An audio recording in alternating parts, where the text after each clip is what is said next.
House wife చేసేంత పని working women చేయదు అనేది ఒక క్వశ్చన్. ఒకవేళ ఒక అమ్మాయి వర్కింగ్ ఉమెన్ కాకపోతే ఇందులో ఎవరు గొప్ప ఎవరు తక్కువ అన్నది లేదు. ఎవరి స్థాయిలో వాళ్ళు సమానంగానే చేస్తున్నారు. హౌస్ వైఫ్ ఏంటంటే ఆమె ఇంట్లో ఉండి అందరికీ కావాల్సిన సర్దుబాటు చేయకపోతే వీళ్ళు బయటికి వెళ్ళి ఉద్యోగాలు చేసుకోవడం కష్టం. టైంకి ఆవిడ అన్నీ సర్దుతోంది, పిల్లలకి బాక్సులు ఇస్తోంది, ఇవన్నీ చేస్తోంది కాబట్టే వాళ్ళు ప్రశాంతంగా ఉద్యోగాలు చేసుకుంటున్నారు. అంచేత ఆ లెవెల్లో ఆవిడ ఎక్కువ. మనం రాద్దాం ఇప్పుడు అత్తా కోడళ్ళకి ప్రాబ్లమ్స్ రాకుండా ఉండాలంటే ఈ డబ్బా కదా చదవండి.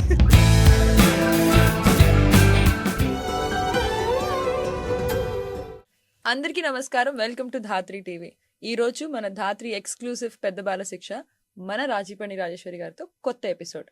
రెడీనా? రెడీ, షోరా? షూర్. ఓకే. ఇప్పుడు రీసెంట్ గా మా అమ్మ ఒక మూవీ చూస్తూ ఉన్నదన్నమాట. అమ్మ రాజీనామా అని ఒక సినిమా చూస్తూ ఉన్నారనమాట. మీకు తెలిసే ఉంటుంది కదా, దాసరి నారాయణరావు గారు. అందులో ఒక కాన్సెప్ట్ ఉంటుంది, బాగా క్రియేటివ్ గా ఉంటుంది అది. అరే మీరందరూ ఉద్యోగాలకు వెళ్తారు, అందరూ మీరు పనులు చేస్తారు, మీరు రిటైర్ అయిపోతారు, కానీ నాకు రిటైర్మెంట్ లేదు, నేను మీకంటే తక్కువ పని చేస్తున్నాను అనుకుంటారు. కానీ అంటే ఆవిడ ఫీల్ అవుతుంది కదా, అట్లా నా పని మీకు గుర్తించట్లేదని నేను కూడా రిటైర్మెంట్ తీసుకుంటున్నాను, అమ్మ పోస్ట్ నుంచే రిటైర్ చేస్తుంది కదా. బాగా అనిపించింది నాకు అది. అయితే ఇప్పుడు నా క్వశ్చన్ ఏంటంటే, ఇప్పుడు ఆవిడ దాంట్లో హౌస్ వైఫ్ కదా కదా ఇప్పుడు ఆవిడ రిటైర్మెంట్ తీసుకునింది అంటే ఆవిడ వర్కింగ్ ఉమెన్ అయింటేనే రిటైర్మెంట్ కదా. ఇప్పుడు వర్కింగ్ ఉమెన్ కి రిటైర్మెంట్ ఉంటుంది, హౌస్ వైఫ్ కి రిటైర్మెంట్ లేదు అంటారు. అసలు ఈ కంపారిజన్ అనమాట, హౌస్ వైఫ్ చేసేంత పని వర్కింగ్ ఉమెన్ చేయదు అనేది ఒక క్వశ్చన్. వర్కింగ్ ఉమెన్ ఒకవేళ ఒక అమ్మాయి వర్కింగ్ ఉమెన్ కాకపోతే అంత రెస్పెక్ట్ ఉండదు అనేది ఒక పాయింట్ అనమాట. సో హౌస్ వైఫ్స్ వర్సెస్ వర్కింగ్ ఉమెన్. దీంతో పాటు ఇంకో క్వశ్చన్ ఏంటంటే, ఇప్పుడు దాంట్లోనే మళ్ళీ మనకు కొన్ని సీన్లు ఉంటాయి కదా, నా కొడుకు ఇష్టమైన ఇది వండి పెట్టానని ఆవిడ ఆనందపడుతుంది. ఇప్పుడు మన వర్కింగ్ విమెన్ కి అంత ఇది ఉండదు, ఆమె చెయ్యాలనుకున్నా కూడా ఓపిక ఉండదు, టైం ఉండదు, సందర్భం రాదు, అంత ఎమోషనల్ ఇది కూడా పెట్టే అంత ఇది లేదు. ఇప్పుడు ఏమంటారు మీరు రెండు కాబట్టి నాకు ఈ క్వశ్చన్ మిమ్మల్ని అడగాలనిపిస్తుంది. Housewife versus working women ఈరోజు మన కాన్సెప్ట్. ఇందులో ఎవరు గొప్ప ఎవరు తక్కువ అన్నది లేదు. ఎవరి స్థాయిలో వాళ్ళు సమానంగానే చేస్తున్నారు. హౌస్ వైఫ్ ఏంటంటే ఆమె ఇంట్లో ఉండి అందరికీ కావాల్సిన సర్దుబాటు చేయకపోతే వీళ్ళు బయటికి వెళ్ళి ఉద్యోగాలు చేసుకోవడం కష్టం. టైంకి ఆవిడ అన్నీ సర్దుతోంది, పిల్లలకి బాక్సులు ఇస్తోంది, పిల్లలు స్కూల్ నుంచి వచ్చాక మళ్ళీ వాళ్ళకి కావాల్సినవన్నీ చూసుకుంటోంది, ఇవన్నీ చేస్తోంది కాబట్టే వాళ్ళు ప్రశాంతంగా ఉద్యోగాలు చేసుకుంటున్నారు. అంచేత ఆ లెవెల్లో ఆవిడ ఎక్కువ. ఇంకా వర్కింగ్ ఉమెన్ దగ్గరికి వస్తే ఫైనాన్షియల్ అంటే బాగా ఉద్యోగానికి వెళ్ళి వాళ్ళు కూడా సంపాదిస్తున్నారు కాబట్టి భర్తకి ఫైనాన్షియల్గా చేదోడు వాదోడుగా ఉండగలుగుతున్నారు. అంచేత ఆవిడ లెవెల్లో ఆవిడ కూడా ఇంపార్టెంటే. ఇందులో హెచ్చు తగ్గులు అనేవి ఉండవు, ఇద్దరూ సరిసమానమే. అయితే ఒకళ్ళ పని ఇంకొకళ్ళు చేయాలన్నప్పుడే వస్తుంది. అంటే ఆమెను ఉద్యోగం చేసుకుంటూ నువ్వు వంట చేయంటేనే కష్టం. అలాగే ఏమైనా నువ్వు వంట చేసి నువ్వు ఉద్యోగం చేయన్నా ఇది అది రెండూ చేయలేదు కాబట్టి అది కష్టం. ఇక నా జీవితానికి వస్తే, నేను ఎంప్లాయీగా ఉన్నప్పుడు ఎప్పుడు ఇంట్లో పని ముట్టుకోలే. ఒక ఇక్కడ గ్లాస్ అక్కడ పెట్టలే. మా అమ్మగారు కాఫీ కలిపి కప్పు చేతికిస్తే కాఫీ తాగేదాన్ని. అంత రిలాక్స్డ్గా ఉన్నా. ఇంటి పనిలో ఎలాంటి బాధ్యత నేను తీసుకోలేదు. బయటికి వెళ్ళి ఉద్యోగం చేసుకోగలిగాను. బయటికి వెళ్ళి ఉద్యోగం చేసుకున్నప్పుడు కూడా నా కాన్సన్ట్రేషన్ ఉద్యోగం మీద ఉండేది, ఇంటి మీద ఉండేది కాదు. ఎందుకని, అయ్యో పాలు తోడు పెట్టానా లేదో, తలుపేసానా లేదో, గ్యాస్ కట్టేసానా లేదో, ఇలాంటి టెన్షన్స్ నాకు లేవు. అంచేత ఫుల్ ప్లెడ్జ్డ్గా 100% కాన్సన్ట్రేషన్ ఉద్యోగం మీద నేను పెట్టగలిగాను. నేను లాస్ట్ టైం ఒక ఎపిసోడ్లో కూడా చెప్పాను, ఈ ప్రక్రియలో పిల్లల చిన్నతనంలో నేను ఉద్యోగానికి వెళ్ళినప్పుడు పిల్లల బాల్యాన్ని నేను పోగొట్టుకున్నాను. ఎందుకంటే వాళ్ళ ముద్దు ముద్దు మాటలు కానీ, వాళ్ళ చిన్న చిన్న వాళ్ళ చేతలు కానీ అది చూసి ఆనందించేంత తీరిక నాకు లేకపోయింది. నేను సాయంత్రం స్కూల్ నుంచి వచ్చేదాన్ని, అప్పటికి వాళ్ళు కొంచెం పెద్దవాళ్ళు అయ్యారనుకో, వచ్చాక వాళ్ళ ట్యూషన్లో వాళ్ళ గొడవల్లో వాళ్ళు ఉండేవాళ్ళు. మహా అయితే ఒక పావు గంట అరగంట కాఫీ తాగితే ఏం చేస్తున్నారో మాట్లాడుకునేవాళ్ళం అంతే. అదే ఇంట్లో ఉన్నట్టయితే పిల్లలు స్కూల్ నుంచి వచ్చేప్పటికి వాళ్ళ కాఫీయో పాలో కలిపి ఇవ్వడంలో ఒక సంతోషం ఉంటుంది కన్న తల్లికి, నా చేత్తో నేను ఇస్తున్నానని. అమ్మ నాకు అది కావాలి, నాకు ఇది చేసి పెట్టని పిల్లలు అడిగినప్పుడు, నువ్వు స్కూల్ నుంచి సాయంత్రం వచ్చినప్పుడు నేను చేసి పెడతాను నాయన అని తల్లి చెప్తుంది. వాళ్ళు స్కూల్ నుంచి వచ్చేప్పటికి వాళ్ళు అడిగిన టిఫిన్ రెడీ చేసి పెడుతుంది. అలా పెట్టడంలో ఒక ఆనందం. ఇలా ఎన్నో ఆనందాలు ఉంటాయి హౌస్ వైఫ్గా ఉన్నప్పుడు. ఇప్పుడు ఆ హౌస్ వైఫ్ని మానేసి హోమ్ మేకర్ అంటున్నారు ఈ మధ్య. అంచేత అలాంటి చిన్న చిన్న ఆనందాల్ని పొందేటువంటి అవకాశం కేవలం హౌస్ వైఫ్కి మాత్రమే ఉంటుంది, పిల్లలు చిన్నపిల్లలుగా ఉన్నప్పుడు. తను ఉద్యోగానికి వెళ్ళిపోయిందనుకో, ఆ పాలసీసే ఏదో నోట్లో పెట్టేసి వెళ్ళిపోతుంది. లేదా ఇంట్లో పని పిల్లని పెట్టుకుంటుంది. ఆమె పని పిల్ల పిల్లాడికి కావాల్సిన ఆలనా పాలనా అన్నీ చూసుకుంటూ ఉంటుంది. ఈవిడ బయటికి వెళ్ళొస్తుంది. సాయంత్రం వచ్చిన తర్వాత ఏదో ముద్దొస్తే కాసేపు పిల్లాడిని ఎత్తుకొని ఆడిస్తుంది. అంతకంటే ఎక్కువ చేసే అవకాశం తల్లికి లేదు ఎంప్లాయీకి.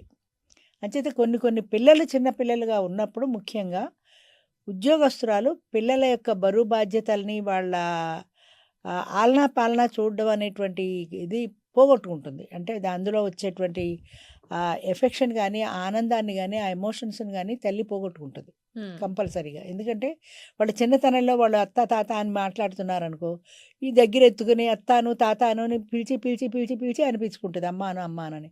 అదే ఉద్యోగం చేసుకుంటే అవకాశం లేదు కదా. అంచేత అది హౌస్ వైఫ్గా ఉన్నప్పుడు ఉండేటువంటి ఆ మానసికమైన సంతృప్తి ఆనందం ఎంప్లాయీగా ఉంటే రావు, ఖచ్చితంగా రావు. అయితే ఎంప్లాయీగా ఉన్నప్పుడు ఉండే ఫైనాన్షియల్ సపోర్టు హౌస్ వైఫ్గా ఉంటే రాదు. అంచేత 50-50 మార్కులే, ఎవరి ఇది వాళ్ళదే. అయితే ఈ సినిమాలో శారద అమ్మ రాజీనామా అనే సందర్భం వస్తే వీళ్ళందరూ ఎంతసేపు సినిమాలకు వెళ్ళడం, షికార్లకు వెళ్ళడం, గుడికి వెళ్ళొచ్చి మేము ఎక్కడికో సినిమాకి వెళ్ళి గుడికి వెళ్ళొచ్చాం అని అబద్ధాలు ఆడడం, ఇలాంటివి ఉన్నప్పుడు ఆ హౌస్ వైఫ్గా ఉన్న తల్లి బాధపడుతుంది. వాళ్ళు నాకు అబద్ధాలు చెప్తున్నారు, వాళ్ళు హాయిగా సినిమాలకి షికార్లకి తిరుగుతున్నారు, ఈ పూట ఉండి కాస్త కూర చేస్తే నాకు కొంచెం రెస్ట్ వస్తుంది కదా అని ఈవిడ అనుకుంటుంది. ఆ రెస్ట్ టైంలో వాళ్ళు ఎంజాయ్ చేయాలనుకుంటారు తప్ప ఈవిడికి సహాయపడాలని అనుకోరు. ఎందుకంటే వాళ్ళ మైండ్ సెట్ ఆవిడ హౌస్ వైఫ్, ఆవిడే పని చేస్తుంది, నాకు తీరిగి దొరికినా నేను చెయ్యక్కర్లేదన్న భావనలోనే ఉంటారు. అంతే ఈ భావనలో ఉన్నప్పుడు ఆవిడ పని కొంత షేర్ చేసుకుందామన్న ఫీలింగ్ వీళ్ళకి రాదు. ఆవిడ చేసి చేసి చేసి చేసి బిసి నాకు కూడా రాలేదు. మా అమ్మ కష్టపడుతున్నప్పుడు ఒక ఆదివారం సెలవు వస్తే పోన్లే ఇవాళ సెలవు వచ్చింది కదా, మనం కాస్త అమ్మకి సాయం చేద్దాం అనిపించేది కదా. అమ్మ చేసుకుంటుందిలే అనే కానీ అమ్మకి సాయం చేద్దామన్న భావన నాకు లేదు. అలాగే పిల్లలు పెద్దవాళ్ళు అవుతున్నప్పుడు వాళ్ళు పెద్దవాళ్ళు అవుతున్నారు, మనం వాళ్ళకి ఏం కావాలో చూద్దాము, వాళ్ళ హోంవర్క్లు చూద్దాము అనే భావన వీళ్ళకి కూడా రాదు యంగ్ జనరేషన్కి. అంచేత అది కూడా తల్లి బాధ్యత అన్నట్టు. అమ్మ బట్టలు ఇస్త్రీ చేసావా లేదా, అమ్మ పిల్లాడి స్కూల్ యూనిఫామ్ ఉతికావా లేదా, వాళ్ళు ఏదైనా హోంవర్క్ ఏదైనా తెలియగడితే అమ్మమ్మ చెప్తుంది వెళ్ళండి, ఇలా తోసేయడమే వస్తుంది. అంచేత వాళ్ళు అది వాళ్ళ బాధ్యతగా స్వీకరించరు. ఇప్పుడు అన్ని పనులు అంటే ఒక ఆవిడ హౌస్ వైఫ్ గురించి మాట్లాడదాము, ఆవిడ అవన్నీ చేయడం కూడా అది అది కరెక్టేనా? అందరికి అందించి పరిగెత్తి పరిగెత్తి పరిగెత్తి ఇంకా ఆవిడ లైఫ్ గోల్ అదే అన్నట్టు అలా ఉండడం కరెక్ట్? అలా అలవాటు పడిపోతారు కదా వాళ్ళు. ఇప్పుడు పసిపిల్లాడు ఏడుస్తున్నాడు అనుకో, కోడలు ఏదో పని చేసుకుంటుంది అనుకో, ఆవిడ తయారవుతుంది, అయ్యో నాయన ఏడుస్తున్నావు ఆటోమేటిక్గా ఎత్తుకుంటుంది ఆవిడ. కోడలు కొడుకు కదా, వాడే ఏడుస్తాడు, వాళ్ళ నాన్న ఎత్తుకుంటాడు, వాడు ఎత్తుకుంటాడని వదిలేదు కదా, తల్లి మనసు కదా. అయ్యో పిల్లాడు ఏడుస్తున్నాడు అనుకుంటుంది, ఎత్తుకుంటుంది, గుండెలు హత్తుకుంటుంది, వాడికి పాలు కావాలో ఏం కావాలో కల్పిస్తుంది. అలాగే ఈ పనులన్నీ చాలా ఇష్టంగా చేస్తారు హౌస్ వైఫ్ అన్న తర్వాత. ఆడది అమ్మ మనసు అంటారు సో, అది ఆ అమ్మ మనసు ప్రతి విషయంలోనూ కూడా, అది వాళ్ళు పెద్దవాళ్ళ గడ్డాలు మీసాలు వచ్చి ఉద్యోగాలు చేసుకుంటున్నా వాళ్ళకి పిల్లలు వచ్చినా సరే అమ్మ మనసే అది. అమ్మ మనసులో మార్పు రాదు. వాడు పిల్లాడు వస్తాడు కదా, సాయంత్రం ఆఫీస్ నుంచి వాడికి ఇష్టమైన కూర వండి పెడదాం, వాడికి ఇష్టమైన పని చేసి పెడదాం, ఇలా వాళ్ళ ఇష్టాలు అనుకోవడం, అసలు తనకేమి ఇష్టం అన్నదో తల్లి మర్చిపోతుంది. చాలా చాలా వరకు తల్లులు మర్చిపోతారు. ఎందుకంటే వాళ్ళ ఇష్టాలు తీర్చడంలోనే వీళ్ళ జీవితం వెళ్ళిపోతుంది. నాకంటూ ఇది ఇష్టము, ఇవాళ నాకు ఇష్టమైనది వండుకుంటాను, ఇవాళ నాకు ఇష్టమైన చోటుకి వెళ్తాను, ఇవాళ నాకు ఇష్టమైన చీర కట్టుకుంటాను, అసలు వాళ్ళ ఇష్టం అనేది వాళ్ళకి లేదు, మర్చిపోతారు. ఇప్పుడు హౌస్ వైఫ్స్ గురించి మాట్లాడదాం. వీళ్ళు అదే మీరు ఇందాక అన్నట్టు కొన్ని కొన్ని మిస్ అవుతారు కదా, అవి మిస్ అవ్వకుండా బ్యాలెన్స్ అవుట్ చేసుకునే ఛాన్స్ ఉంటుందా? ఇంకో క్వశ్చన్ ఏంటంటే, ఇప్పుడు హౌస్ వైఫ్స్ ఒక దానికి అలవాటు పడిపోతారు, మనం పొద్దున్న లేయాలి, పూజ చేయాలి, వంట చేయాలి, అట్లా. వర్కింగ్ ఉమెన్ కి వేరే ఉంటుంది, పొద్దున్న వేయాలి, పూజ చేయాలి, బ్యాగ్ సర్దుకొని పరిగెట్టాలి. ఇప్పుడు వీళ్ళ ఉండాలనుకొని వాళ్ళు, అంటే మీరు మాలాగా ఎందుకు వంట చేయలేకపోతున్నారు, లేదా మీరు నా బాధ మీకు అర్థం కాదు ఏంటి, ఈ డిస్టర్బెన్స్ వస్తుంది కదా. సో వీళ్ళిద్దరూ బ్యాలెన్స్ అవుట్ చేసుకునే ఒక వర్కింగ్ ఉమెన్ హౌస్ వైఫ్ గా కూడా ఉండొచ్చా? అది ఎలా, అది అన్నిటిని బ్యాలెన్స్ అవుట్ చేయగలమా ఒక ఆడపిల్లగా? అది ఎందుకు లేరు, చాలా మంది ఉన్నారు ఇంట్లో పని చేసుకుని వీధిలోకి వెళ్ళి ఉద్యోగం చేసే లేడీస్ చాలా మంది ఉన్నారు. ఇంట్లో పని చేసుకుంటారు, వంట చేసుకుంటారు, బాక్స్ సర్దుకుంటారు, పిల్లల్ని స్కూల్కి పంపిస్తారు, వాళ్ళు బ్యాగ్ భుజాన్ని వేసుకొని ఉద్యోగానికి వస్తారు. అలాంటి వాళ్ళు కూడా ఉన్నారు, రెండు చేస్తున్న వాళ్ళు ఉన్నారు చాలా మంది. అదైనా కంపారిజన్ ఉండదు. వాళ్ళు ఇంకో గంట ముందు లేస్తారు, పెందరలే లేచి అన్నీ రెడీ చేయాలి కదా, ఒక గంట ముందు లేస్తారు, వంట తయారు చేస్తారు, బ్రేక్ఫాస్ట్ చేస్తారు, బాక్స్ సర్దుకుంటారు, భర్తకి బాక్స్ కావాలంటే బాక్స్ సర్దిస్తారు, పిల్లలకి బాక్స్ కావాలంటే పిల్లలకి రెడీ చేస్తారు, పిల్లల్ని స్నానాలు చేయించి డ్రెస్ చేస్తారు, ఇవన్నీ చేసి మళ్ళీ ఉద్యోగానికి వెళ్ళే లేడీస్ చాలామంది ఉన్నారు. ఇప్పుడు వర్కింగ్ విమెన్ సపోర్ట్ తీసుకోవడంలో తప్పేం లేదు కదా. తప్పేమీ లేదు. కానీ ఎందుకు అలా వస్తది? మా కాలంలో మేము ఇట్లా చేసుకునేవాళ్ళం. మీ కాలంలో మీరు పెద్దగా చేయటం ఇంటిని లేదు అని. ఇంటి వాళ్ళ పట్టున కాలానికి వీళ్ళ కాలానికి గుర్తించలేని తెలివి తక్కువతనం అది. ఎందుకంటే ఆ రోజుల్లో మీరు అలా చేశారు అంటే ఆ రోజుల్లో ఉద్యోగాలు చేయలేదు కదా ఆడవాళ్ళు.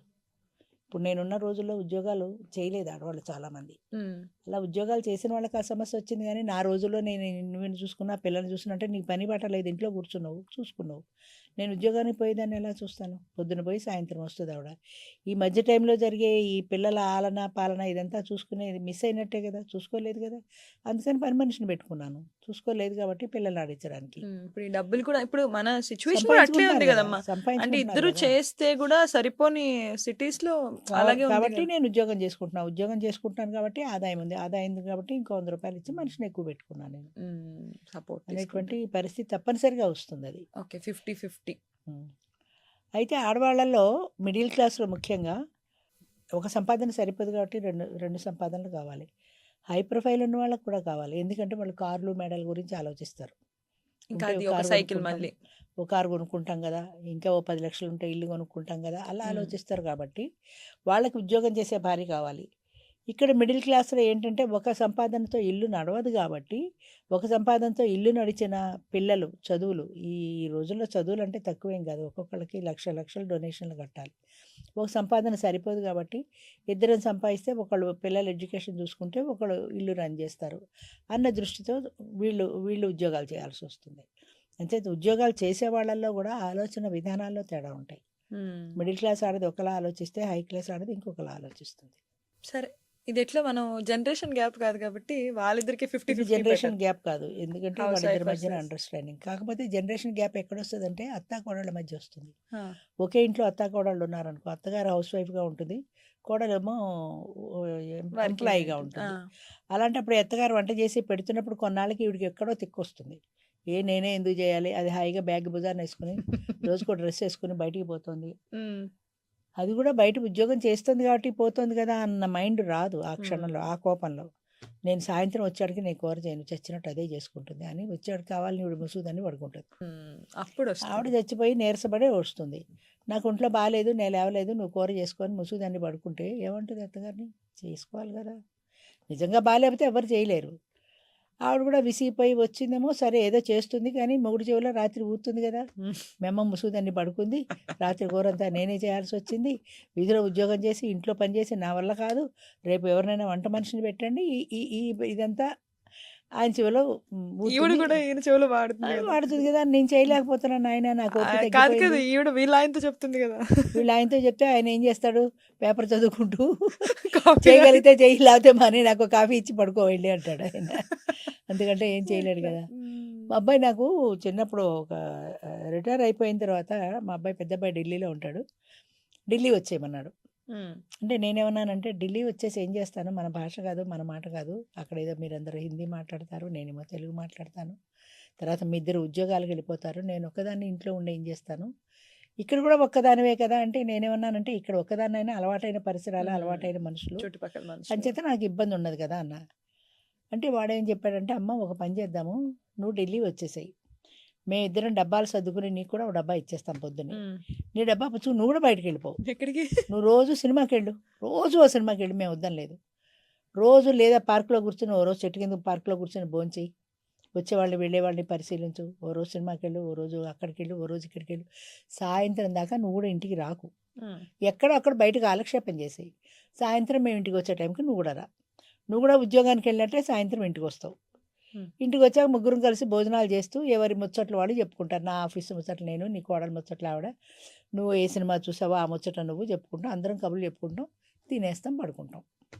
ఐడియా బాగుంది కదా. కదా అదే చెప్తున్నా, సమస్య లేదు కదా అన్నాడు. బాగానే ఉందిరా నువ్వు చెప్పేది, కానీ కొన్నాళ్ళు పోయాక ఏదో ఒక రోజున గొడవ వస్తుంది, ఓ రోజు వెళ్ళలేదనుకో, లేదా గొడవలు ఎందుకు వస్తాయి అన్నది చెప్పాడు వాడు. గొడవలు ఎందుకు వస్తాయంటే ఇద్దరు మగాళ్ళు ఉంటే రావు, మావాళ్ళు ఉంటే రాదు, అత్తా కోడలు ఉంటే వస్తుంది. ఎందుకు వస్తుంది అంటే, ఫర్ ఎగ్జాంపుల్ కోడలు వంట చేస్తోంది, అత్తగారికి పని లేదు కదా, వంట బాధ్యత కోడలికి ఇచ్చేసింది కదా, అంచేత ఈవిడ చేతులు వెనక్కి పెట్టుకుని కోడలు ఏం చేస్తుందో అని చూడడానికి వంటగదిలో గడుతుంది. సరిగ్గా ఉడకబెట్టు.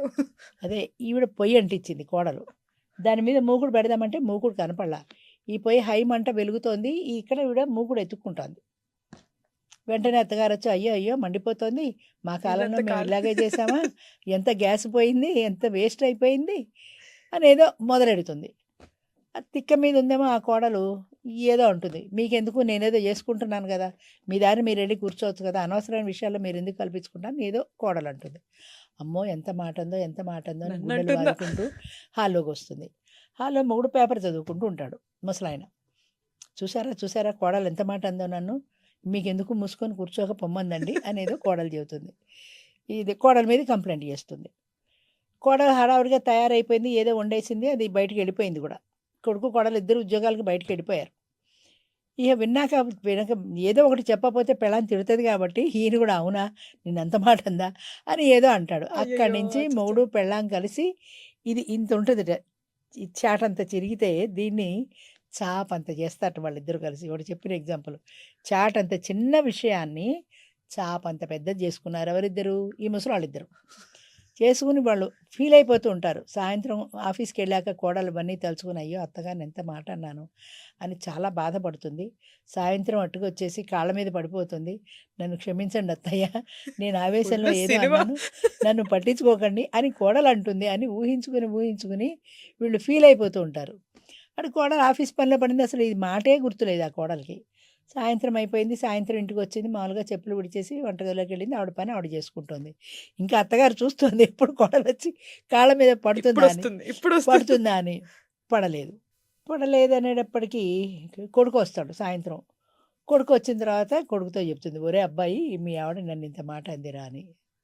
ఇప్పుడు ఈయన సరే వెళ్తాడు, కొడుకు వీరా వెళ్ళి ధీరా శూర. కోడలు అడుగుతాడు, ఏమిటి ఏదో అంటోంది మా అమ్మ అని. అప్పుడు గుర్తొస్తుంది దానికి, అప్పటిదాకా మర్చిపోయింది కదా, అప్పుడు గుర్తొస్తుంది. అప్పుడు గుర్తొచ్చి, ఏం లేదండి పొద్దున్న నేను ఇలా పొయ్యి వెలిగించి నేను మూకుడు ఎత్తుకుంటుంటే మీ అమ్మకు ఒప్పడింది, నేను ఏదో అన్నాను, దాని మీద ఆవిడ కోపం వచ్చి ఉంటుంది అని. ఇప్పుడు ఆ కొడుకు ఏం చేయాలి, దండం కాళ్ళ మీద పెట్టేది. కాళ్ళ మీద పడమని పెళ్ళానికి చెప్పాలా, ఆ చిన్న పోనీలే విషయం వదిలే. అమ్మా ఎందుకు పట్టించుకోకు నువ్వు అని తల్లికి చెప్పాలా, ఎవరికి చెప్పాలి, ఎవరికి చెప్పాలో తెలియక నువ్వు చెప్పినట్టుగా ఎస్కేప్ అయిపోయాడు అక్కడి నుంచి. నాకెందుకని దమ్ము కొట్టుకోవడానికి డాబా మీదకి వెళ్ళిపోయాడు. అంచేత సమస్యలు ఎక్కడొస్తాయంటే ఇలాంటి చోట్ల వస్తాయి అత్తాకోడళ్ళకి. కనపడకుండా నాకెందుకు వంటగది గొడవ అని ఈవిడ హాల్లో కూర్చున్నా సమస్య రాదు. ఏదో అందులే పెద్దావిడ అని, లేదు అత్తయ్య నేను చూసుకోలేదు మూగుడు ఎత్తుకుతున్నా అని ఏదో ఆ కోడలు చెప్పినా రాదు. సింపుల్, చాలా చిన్న విషయం, కానీ ఈ చిన్న విషయానికి ఈగోల దాకా వెళ్ళిపోయారు. ఈగో ప్రాబ్లం వచ్చేసింది ఇద్దరికి. అంచేత అలాంటి గొడవలు రాకుండానే నిన్ను కూడా డబ్బా తీసుకుని బయటికి వెళ్ళిపోమన్నా, అది చెప్పింది వాడు. ఫైనల్ గా నువ్వు డబ్బా కూడా కాన్సెప్ట్ బాగుంది. డబ్బా తీసుకుని నువ్వు కూడా బయటికి వెళ్ళిపోతే ఈ సమస్యలు రావు కదా, సాయంత్రం ఎవరిదాన్ని వాళ్ళు వస్తాం. అంచేత నువ్వు కూడా డబ్బా తీసుకుని బయటికి వెళ్ళిపో, మేము కూడా డబ్బాలు తీసుకుని బయటికి వెళ్ళిపోతాం. డబ్బా అనే కథ రాయొచ్చు. డబ్బా కదా. అంచేత ఈ గొడవలు రాకుండా ఉంటాయని ఒక ఎగ్జాంపుల్ చెప్పాడు. ఇప్పుడు మనం అత్తా కోడలకి ఇది చెప్దాం.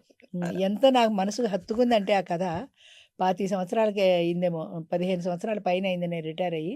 అప్పుడు చెప్పిన కథ నాకు ఇంకా ఇప్పుడు గుర్తుంది. అదే మనం అలా మనం రాద్దాం ఇప్పుడు, అత్తా కోడళ్ళకి ప్రాబ్లమ్స్ రాకుండా ఉండాలంటే ఈ డబ్బా కదా చదవండి చదవండి అని. క్యాప్షన్ రాయిద్దాం. అది క్యాప్షన్ పెడదాం, డబ్బా ఓకే అమ్మా, కథ. మంచి డిస్కషన్, అందరి గురించి కవర్ చేసాం అన్ని.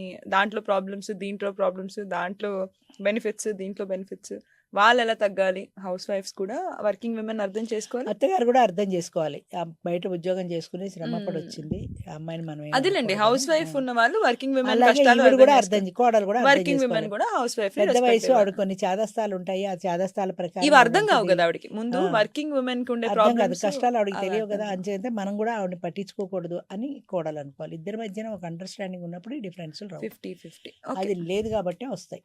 మనం ఏంటో మనము వర్కింగ్ విమెన్ హౌస్ వైఫ్ దగ్గర స్టార్ట్ చేసి అత్తా కోడల దగ్గర ఆగి డబ్బా కథ దగ్గర వచ్చాం చివరికి. ఇంటర్వెల్ బ్యాంక్ వేసి మళ్ళీ క్లోజ్ చేసాం అనమాట. అది ఓకే, సంగతి. వెరీ నైస్ అమ్మా. Thank you for sharing your experience, knowledge, different thought process. Thank you so much. Thank you very much.